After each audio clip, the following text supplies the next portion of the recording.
Bueno, buenas tardes. Aquí estamos en un nuevo programa de Herencia y Coherencia, historias que cambian vidas. Es un programa producido por CERVAL, Centro de Desarrollo Sistémico, y transmitido por la Radio Universidad de Chile. Hoy día tenemos un invitado especial. Él es Abel Pintos. Él es cantante y compositor argentino. Durante más de 20 años, su música y sus canciones han trascendido no solo en su país, sino que en el resto de toda Latinoamérica. Abel, muchas gracias por aceptar nuestra invitación. Encantado, es gracias. Es un gusto tenerte aquí en el país. Gracias, muy amable. Abel, quisiera comenzar preguntándote acerca de la voz. ¿Qué importancia tiene para ti la voz? Bueno, es una herramienta fundamental para mis emociones, en definitiva. Okay. Muchas cosas de las que siento se reflejan en mi voz. Soy un cantante que prácticamente cada noche emite un sonido distinto. En muchos casos porque lo elijo, después de estudiar muchos años distintas técnicas, elijo distintas formas de expresarme con la voz, respondiendo un poco al carácter del día, de alguna forma. Cuando era un niño era bastante extrovertido y bastante enérgico, pero me costaba un poco encontrar la manera de decir ciertas cosas respecto de mis emociones. Si sentía alegría o miedo, lo podía demostrar, pero no podía explicar qué tipo de alegría o por qué, y lo mismo con el miedo o con cualquier emoción. Fue con la voz cantada con que empecé a encontrar el camino para lograrlo. Genial. ¿Y cómo aparece el canto en tu vida? ¿Cómo te vas dando cuenta? ¿Qué es lo que empieza a pasar? Cuando yo escuchaba Mercedes Sosa, lograba llorar de emoción y entonces, sin entender cómo funcionaba aquello del llanto, yo era un niño y terminaba sintiéndome más liviano y me sentía mejor, de mejor humor y con más energía. Entonces me gustaba lo que sucedía en ese proceso y sabía que de momento solo escuchar a Mercedes Sosa me llevaba a eso, digamos. Que te tocaba el corazón. Claro. Entonces un día, medio jugando, empecé a probar cantar las canciones que cantaba Mercedes para ver si me sucedía lo mismo. Y realmente me sucedía lo mismo. Entonces entendí que lo podía hacer yo y que no tenía que estar en mi casa escuchando un disco de Mercedes, sino que de repente en cualquier lugar que me encontrara podía experimentar esa sensación de felicidad y alegría tan grande haciéndolo yo mismo.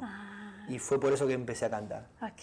¿Y cómo tomaste la opción de dedicarte al canto? ¿Cómo fue? Fue bastante, digamos, en definitiva el canto fue ocupando mayor cantidad de tiempo en mi vida y yo iba sintiendo mayor cantidad de placer con eso. Entonces, en definitiva, llegó un momento a los 11 años que yo me di cuenta de que yo quería hacer eso todo el tiempo que pudiera, cada día de mi vida.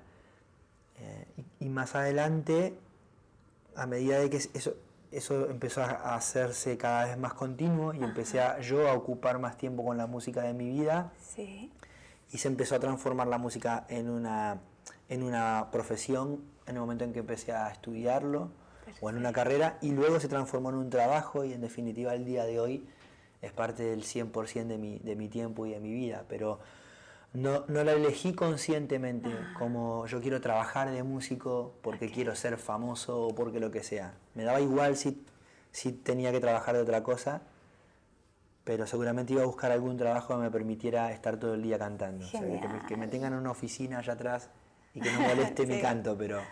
Genial. ¿Y tu familia cómo se lo vivió esta opción? En su momento, de forma bastante obvia de alguna manera, dudaron de que no fuera una fantasía o un impulso demasiado, no sé, liviano de la niñez, ¿no? Dudaron de hasta qué punto tenía sustancia lo que yo estaba diciendo. Como profundidad, ¿no? Claro. pero al mismo tiempo, como yo siempre fui un niño, por ejemplo, en el colegio muy aplicado y siempre en mi casa, en las responsabilidades que me daban, me daba mucho placer cumplirlas y cubrirlas, entonces de alguna forma confiaron en que iba a saber demostrarles y sobre todo demostrarme si eso era tan profundo como lo decían mis palabras. Perfecto. Y entonces siempre me acompañaron, nunca me empujaron a hacer nada e incluso dejaron que yo mismo creara mis espacios. Entonces, de alguna forma yo fui mi propio manager durante los primeros años de carrera y eso les ayudó a entender que realmente yo quería hacerlo de esa forma. ¿Sí? ¿Qué número de hijo eres? Del tercero. ¿De cuánto? De 3. De 3, ok. Sí, soy el menor. Eres el menor. ¿Y tus hermanos cómo se vivieron esta ruta que tú elegiste? Bueno, Ariel, que es el mayor, tenía sus grupos de música también, es guitarrista. Bien. Y cuando yo tuve que hacer mi primer concierto serio, para mí de alguna forma, porque mis conciertos eran en el patio de mi colegio o en la plaza de mi barrio para mis amigos. Ajá. Y yo tocaba la guitarra y sabía un solo acorde y yo sabía que todo sonaba muy mal, pero no me interesaba. Y un día me invitaron a hacer un concierto para el aniversario de la ciudad donde yo vivía, que es Ingeniero White. ¿Ya? Y para mí era un acontecimiento muy importante. Okay. Entonces le pedí a mi hermano Ariel. si él no me acompañaba. Ya. Entonces ensayó conmigo las 4 canciones que tenía que interpretar. Ajá.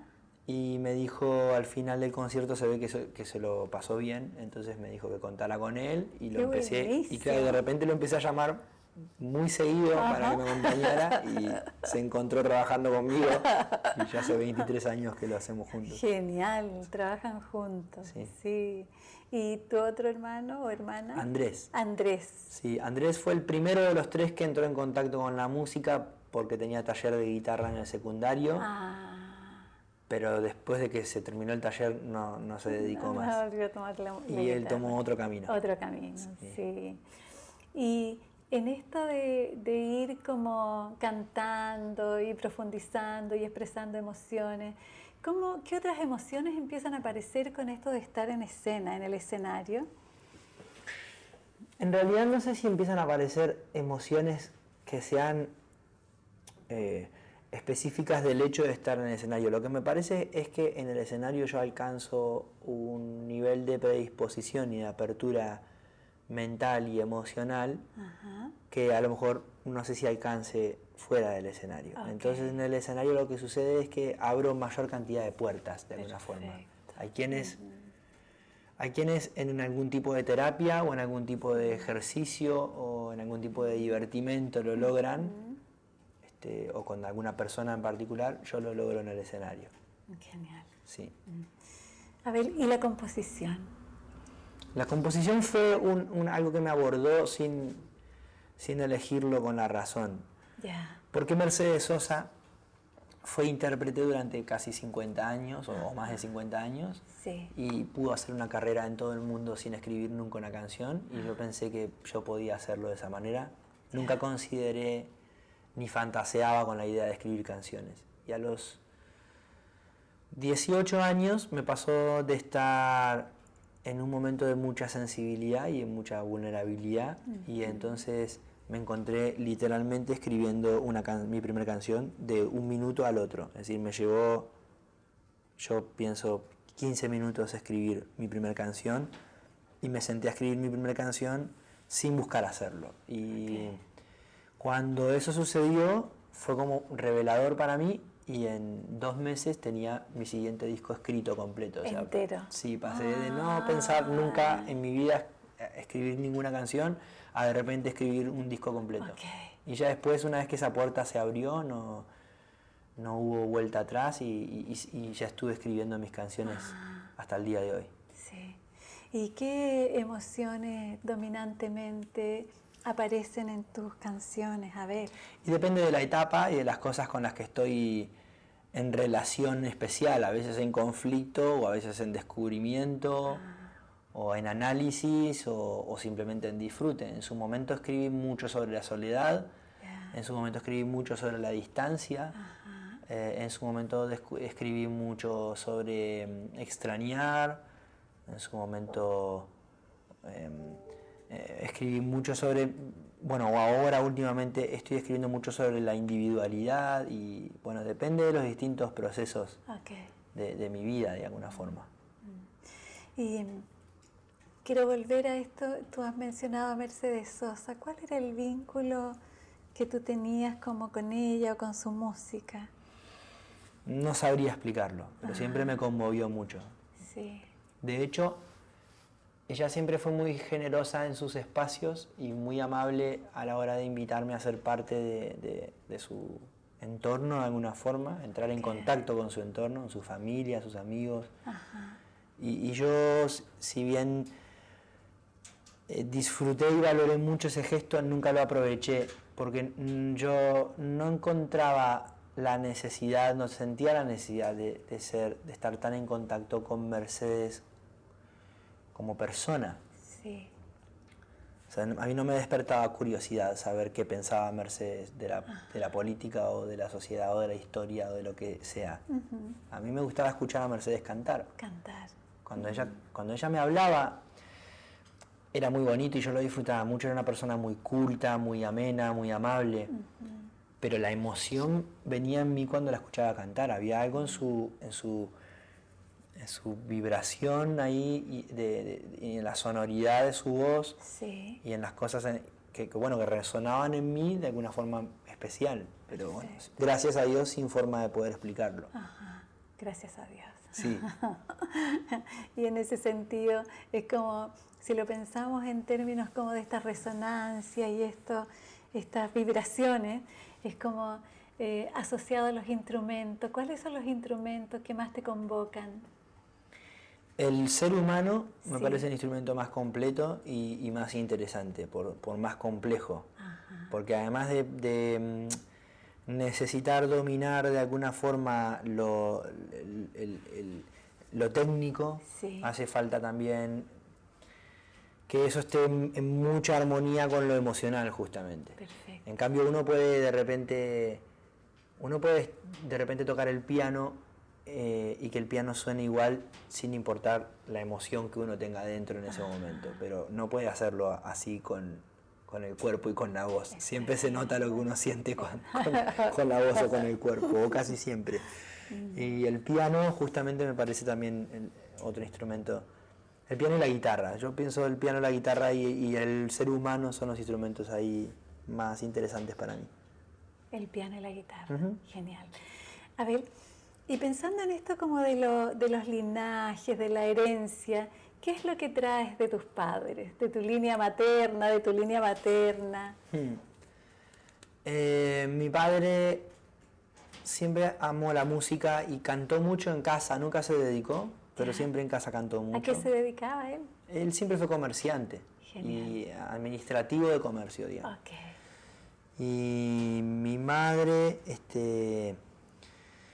junto con mi padre, siempre tuvieron una cultura del trabajo muy, muy marcada. Entonces eso nos lo transmitieron. Perfecto. Y entonces yo, más allá de que me sea simple y natural hacer lo que hago, de todos modos entiendo que hay una parte de esto que hago que es laboral 100%. Como la disciplina. Exactamente. Que era la disciplina. Sí. O sea, eso viene por los dos padres, sí. Por tu padre y por tu madre. Genial. Y en ese sentido, tú decías que eras como súper aplicado en el cole, es como desde niño eso, ¿no? Sí. De alguna forma mi padre siempre representó más lo terrenal y mi madre siempre fue como más lo etéreo. De alguna forma mi padre siempre me bajó a la línea del, ya te digo, como de la responsabilidad, del trabajo, de esto y lo otro. Y mi madre, por ejemplo, mi conexión con la fe viene más del costado de mi madre que de mi padre. Mi padre es un hombre de fe, pero de alguna manera mi madre fue la que supo conectarme con eso de niño. y mi padre me conectó más con la parte práctica de la vida, de alguna manera. O más lo pragmático. Exactamente. ¿Y tu sensibilidad? ¿Cómo emerge? ¿Cómo la descubre? ¿Qué rol cumple en tu mundo la sensibilidad? Es una aventura constante para mí, porque la verdad es que yo considero un poco delicado llegar a confirmar que uno tiene claro cuán sensible es. Ajá. ¿Sabes? Me gusta no tener claro cuán sensible puedo ser a las cosas o a las personas o a mí mismo. Perfecto. No tenerlo claro me permite no verle límites. Entonces cada día me encuentro un poco en una bonita deriva de ver de qué manera las cosas que puedan acontecer en el día y las personas que puedan interactuar conmigo vayan a influenciarme o afectarme y de qué manera lo van a hacer. No me gusta tener control sobre de qué manera alguien o algo va a afectarme. Genial. Genial. Y en ese sentido, el pensamiento, ¿qué rol juega en tu vida, Abel? Disfruto mucho del razonamiento, hasta el punto en el que las cosas pegan la vuelta, digamos. Yeah. O sea, habitualmente me gusta razonar tanto algo que al final siento que vuelve a su raíz de origen y entonces ahí es cuando digo, ok, no tengo mucho más que pensar. Llegamos. Sí, pero me gusta, por ejemplo, me gusta mucho leer filosofía, pero luego no soy un hombre que se aferre a una corriente filosófica. Verdaderamente me parece que la mente es una herramienta verdaderamente muy interesante, a la que no me gusta darle ni demasiado poder, ni me gusta subestimar demasiado. Genial. ¿Y el cuerpo? Bueno, es lo mismo. Al final pienso que termina realmente siendo necesario el equilibrio, porque creo que una cosa sostiene la otra. Y el sostén, el equilibrio, lo que me parece que permite es que cada faceta pueda tener mayor terreno de libertad, digamos, de mayor terreno para desarrollarse. Perfecto. Considero que de alguna forma, si la mente ocupa mucho, el espíritu o las emociones y el cuerpo no puede hacer demasiado y en viceversa, digamos, o en todos los órdenes. Entonces, lo mismo, ni me gusta sobrevalorar el cuidado del físico, del traje de alguna forma. Como la imagen. Claro, ni tampoco me gusta subestimarla. Lo mucho que me pueda atraer me tiene que divertir y tiene que ser liviano. Por ejemplo, me gusta mucho la moda, pero no me estreso ni por un segundo por lo que me voy a poner o lo que no me voy a poner. Y así con la mente y así con las emociones. Perfecto. Sí, todo tiene como que estar como en su justa medida, que al mismo tiempo, insisto, es paradójico lo de la justa medida, porque considero no tener idea de cuál es mi justa medida de las cosas y me gusta mucho que suceda de esa forma. Y en ese sentido, la espontaneidad. Háblame de la espontaneidad. No creo ser un tipo demasiado espontáneo en las cosas que no tengan que ver con la música. Luego me gusta tanto trabajar para que en los momentos en los que hago música no tenga que hacer otra cosa que ser espontáneo. Digamos, y que todo el instrumento esté listo para ese momento. Que el instrumento que esté listo, claro. como el instrumento corporal, que esté emocional, etc. Exacto. Bien. Y por eso la parte ahí, que hablaba antes, como laboriosa, ¿no? Sí. El estudio y hacer jugar tanto la razón en que todo esté como en su lugar, me parece necesario en un proceso, en una parte del proceso. Para que luego, cuando viene la parte que verdaderamente me interesa, eso esté listo y yo no tenga que estar ahí controlando nada. Solo viviendo. Sí. Bien. Y en esta misma idea del cuerpo, el espíritu como instrumento, el cuerpo instrumento y el espíritu, ¿qué piensas o qué podríamos decir sobre el amor? Yo pienso que es la raíz de todo lo inherente y de todo lo adherente al ser humano. No considero que sea un sentimiento, considero que es una parte esencial de nosotros.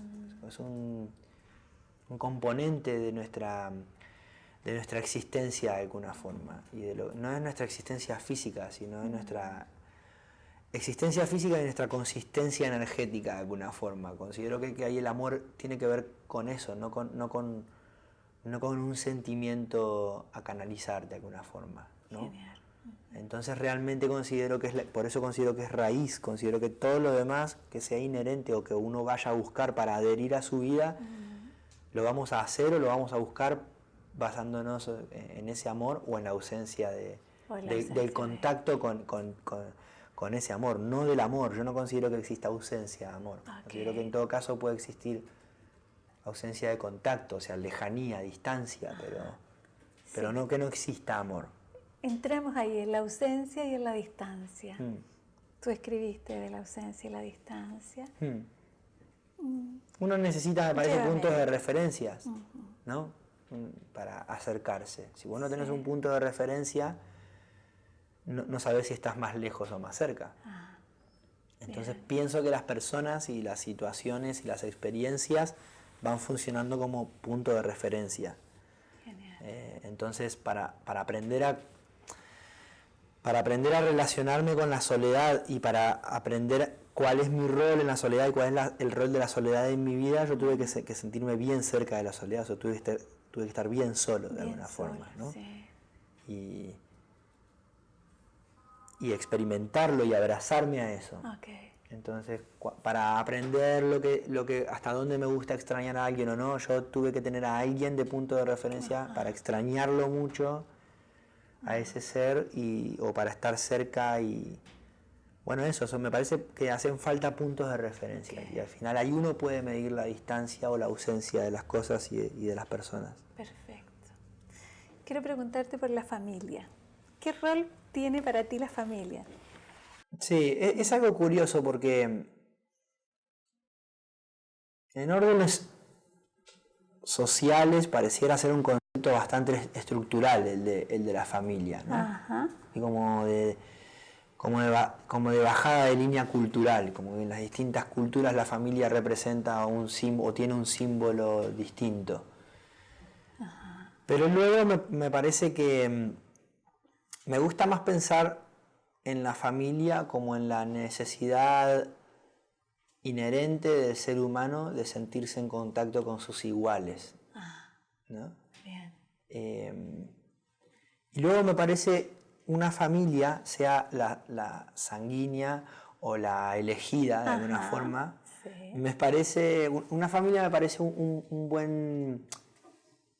como una buena escuela, porque yo considero que dentro de una familia uno puede entender que para lo práctico pueden existir roles y hasta jerarquías, pero que para lo esencial somos todos iguales al final, porque sin importar quién es el que se supone que manda en una familia y que puede existir un jefe o jefa de familia, si se quiere, pero al mismo tiempo ese jefe como otro en otro plan jerárquico igual respira igual, sufre igual, piensa igual. Entonces en definitiva nos pasa, cualquiera de nosotros puede tomar cualquier rango jerárquico en cualquier momento. Que eso somos todos humanos. Claro, no es más que un juego, no es más que una idea que responde a algo práctico. Pero que luego en lo esencial somos todos lo mismo, ¿no? Cierto. Y eso me parece un buen aprendizaje de esto que puede significar una familia. Sí, bien. ¿Y los duelos, las pérdidas? ¿Cómo te los has vivido? Yo no considero que haya pérdidas. Ya.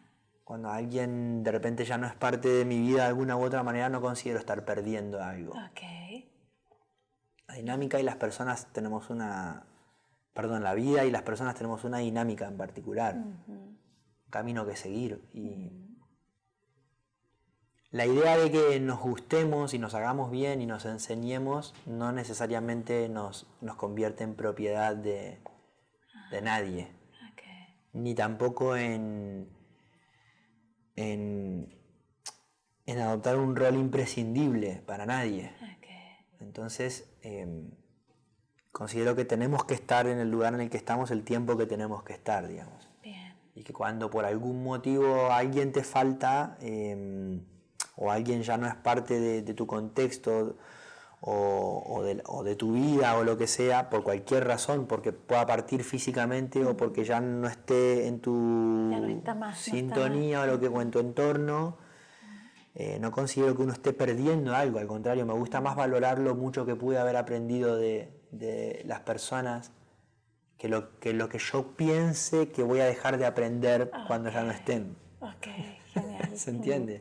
Yo lo entiendo. Okay.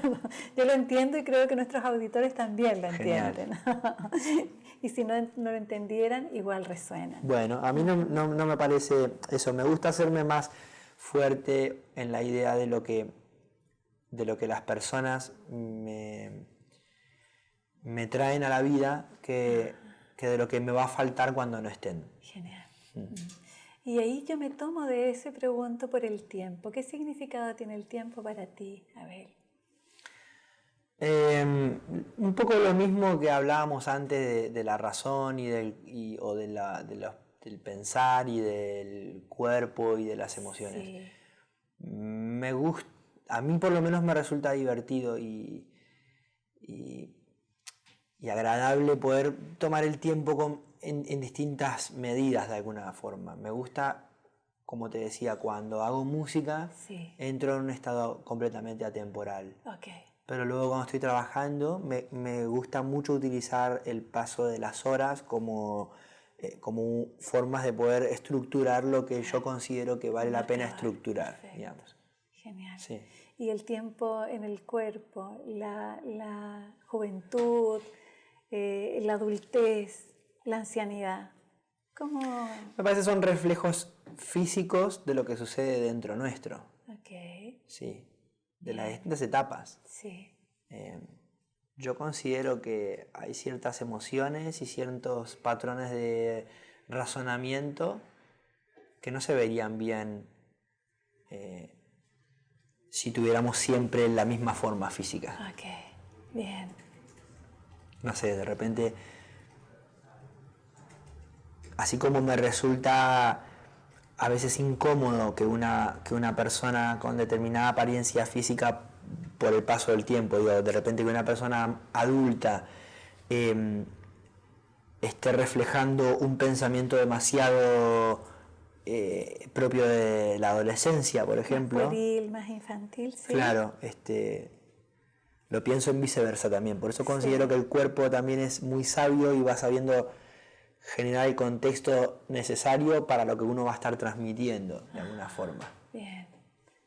Es como leerlo en dobles niveles, ¿no? Es como Sí. a propósito como de las ideas y la voz coherente con la corporalidad. Sí. Sí.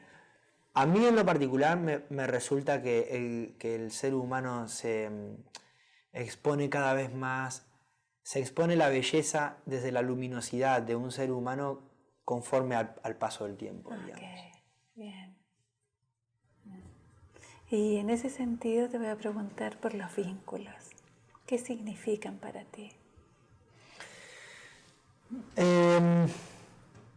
Yo considero que también significan como una buena escuela también. Una escuela. Sí, de autoaprendizaje. Porque al final el vínculo que uno tiene con las personas y con las cosas habla mucho de lo que vive y resuena en la conciencia y en la inconsciencia de uno. Genial. Yo aprendo mucho de lo que hay en mi inconsciente, o sea, en la parte que no puedo, en el detrás de escena de mi mente. En el backstage, así como.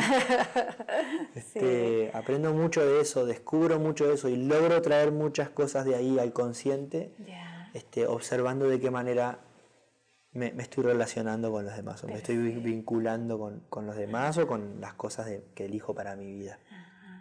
Abel, ¿y los sueños? Bueno, yo soy un hombre que siempre creyó mucho en esto de los sueños. Pero luego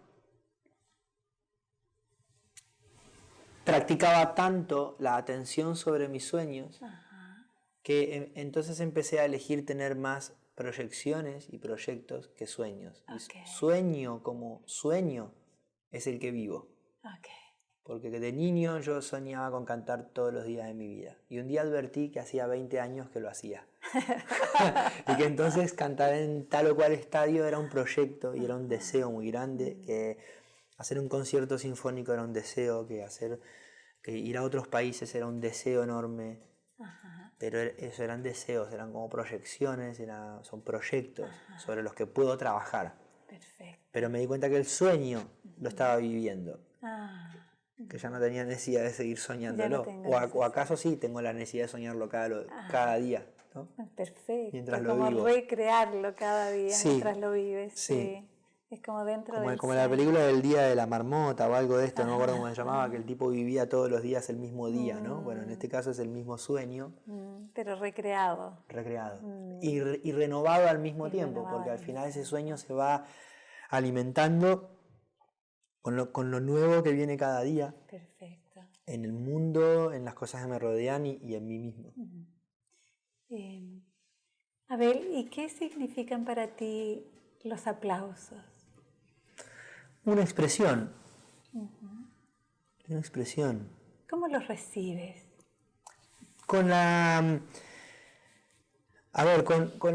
Intento conectarme con la intención de ese aplauso. Okay. ¿Sabes? Porque no sabría explicar cómo, pero uno, a raíz de escuchar aplausos cada día, va aprendiendo a descubrir la intención o lo que viene vibrando con ese aplauso. Porque hay aplausos que no tienen ningún tipo de sentido, que son aplausos protocolares. Yeah. Y uno entonces los recibe de esa forma, lo recibe como un aplauso protocolar. De repente, cuando me han presentado alguna vez en un escenario donde el público, no había ni un solo integrante del público que haya ido a verme a mí porque está esperando ver otro artista, el aplauso con el que se te recibe es un aplauso protocolar. Es como decir, bueno, muy bien que subís a hacer lo tuyo, veremos qué vas a hacer. Entonces, a medida que vas haciendo lo tuyo, va eligiendo aplaudir quien quiere aplaudir como expresión de a mí me gusta, a mí no me gusta, no aplaudo, a mí sí me gusta, aplaudo. Eso es una expresión, no me parece que sea un símbolo del éxito el aplauso, porque de hecho hay gente que no aplaude para que no se demore demasiado la siguiente canción. Entonces, en definitiva, ese no aplaudir es una expresión también de amorosidad hacia lo que estás haciendo. De hecho, en la música clásica no se aplauden las áreas, porque se respeta que el silencio incluso es parte de la partitura, porque de hecho los silencios en las partituras se escriben, son musicalidad también. Entonces, eso, me parece el aplauso una expresión que se sujeta a muchas cosas. Yo no me siento exitoso especialmente cuando el aplauso es demasiado largo o cuando hay mucho aplauso. Me siento en disfrute o siento que alguien está disfrutando por lo que siento que me está dando, no importa si es un aplauso o un silencio.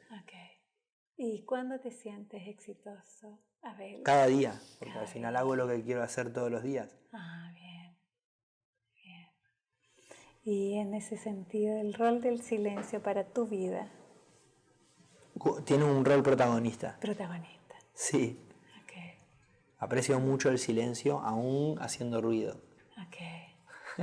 Porque uno puede advertir, según veo yo, silencio entre los ruidos de alguna forma, entre los sonidos. Es como uno puede advertir espacio entre los objetos. Entonces también de la misma forma que existen 3 dimensiones de espacio, también existen dimensiones de silencio. Digamos, hay silencio entre los sonidos.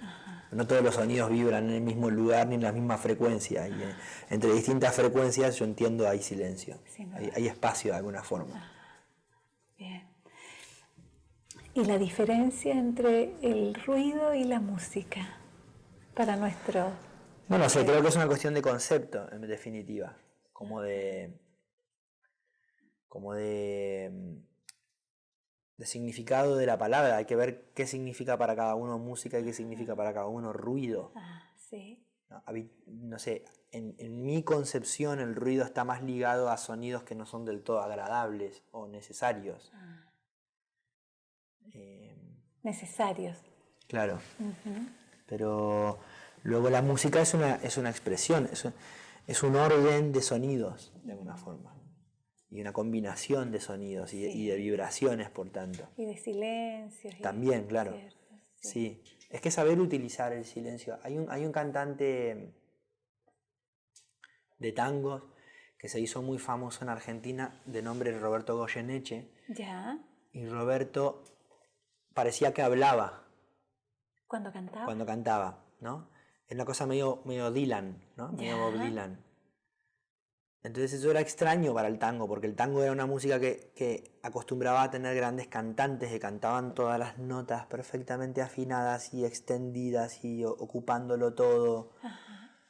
Y él cantaba como cada palabra. Entonces un día le dijeron, ¿por qué cantaba como hablando? Y él dijo, lo que pasa es que yo canto los silencios. ¡Qué lindo! Excelente. ¡Qué bonito! Excelente. Él cantaba las comas, cantaba los puntos. Cuando había un punto en una frase, lo cantaba el punto, lo hacía haciendo silencio, ¿no? Excelente. Precioso. Sí. Genial. Y tu canto, ¿qué cualidad podrías mostrarme de tu canto? ¿Qué cualidad? Sí. Probablemente la honestidad, porque yo no canto de una forma en que no me sienta. Por eso te decía al comienzo que mi necesidad de aprender distintas técnicas tiene que ver con mi necesidad de poder darle un audio particular a lo que siento el día que canto. Exactamente. Por lo tanto, nunca tus canciones son iguales. No, nunca interpreto mis canciones de la misma manera. Exactamente. Ni en el fraseo, ni en cómo digo lo que estoy diciendo, ni en el audio que utilizo para decirlo. Perfecto. Sí. Sí. Qué potente. Lo es. Sí. Es un trabajo muy consciente sí. y entonces tiene mucho poder en mí, de alguna forma. Me moviliza mucho y me libera mucho poder decir las cosas como necesito decirlas. Okay. Y no sentir que quiero decir muchas cosas, pero tengo pocas formas de decirlo. Y en ese sentido, cuando canta y el público te retroalimenta con su expresión, ¿cómo se potencia o cómo se recibe ese ir y venir? Bueno, como público también, porque al final de alguna forma yo soy público, del público. Yo cuando voy a un concierto y canto mis cosas, el público está eligiendo la misma canción que yo para decirme sus propias cosas. E interpreta las canciones a su manera. Hay quienes necesitan llorar de emoción y hay quienes necesitan reír con la misma canción y me lo están diciendo de distintas maneras. Entonces, en definitiva, lo que verdaderamente está llegando a mí es lo que me están diciendo y no cómo me lo están diciendo. Perfecto. Y en mí pasa igual. El público que va un día a una función y al otro día a la otra termina recibiendo en mí más lo que le estoy diciendo que cómo lo estoy diciendo, porque el cómo va a variar mucho momento, respecto de lo que necesite comunicarles. La música es compartida, me parece a mí. Sí. La familia festeja fuerte, Abel. La familia es el público que me acompaña. Genial. Porque tiene un tratamiento conmigo que trasciende para mí lo artístico, que conecta desde un lugar bastante más personal porque me conocen hace muchos años y al mismo tiempo porque el público que me acompaña funciona como una familia, porque es un público solidario y es un público muy respetuoso entre sí, se cuida mucho entre sí y al mismo tiempo en las familias no todo es armonía constante, ni tampoco todo es color de rosa todo el tiempo y entonces es necesario justamente el respeto de los ideales, de las formas, de los procesos de cada uno para poder mantenerse como familia y eso sucede en el público, o me da esa sensación. Por eso el público es la familia. Y lo de festejar fuerte es una expresión un poco bastante argentina. En Argentina se dice que hoy es viernes y se sale fuerte, cuando algo se hace con mucho entusiasmo, con mucha intensidad, ¿no? Todo es genial. Y lo del festejo es porque yo siento verdaderamente que lo que celebramos en vivo es más el encuentro. Evidentemente el público se siente cómodo disfrutando música, compartiendo música conmigo y yo me siento cómodo compartiendo música con ese público. Pero entonces festejamos más que vamos a compartir música que la música en sí mismo, que las canciones en sí mismo. Perfecto.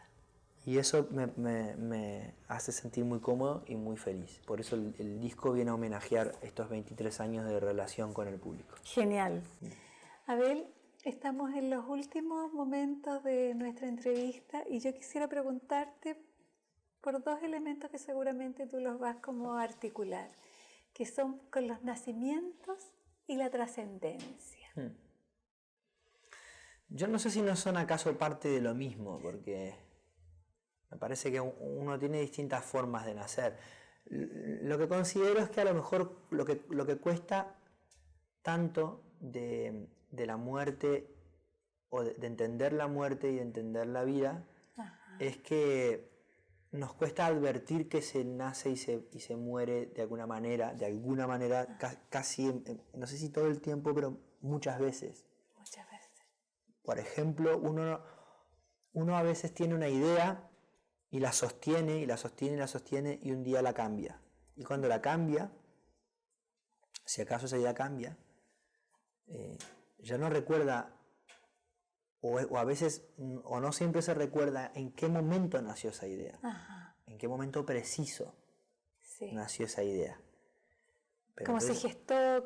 Claro, pero en definitiva entonces nació y llegó a un punto, y eso de alguna manera en una parte de nosotros fue un nacimiento y fue una finalización, pero al mismo tiempo normalmente finaliza para que nazca otra. Entonces al final en el macro yo lo termino viendo como de esa misma manera. Yo no estoy seguro de que no estoy seguro de que nuestro nacimiento de nuestra madre sea el primer nacimiento nuestro de alguna forma. Ni estoy seguro de que nuestra muerte como desaparición física sea nuestra primera muerte. Perfecto, genial. Abel, muchas gracias por esta preciosa melodía y música que ocurrió en esta entrevista. Bueno, gracias a vos también. Muchas gracias. Gracias a vos también.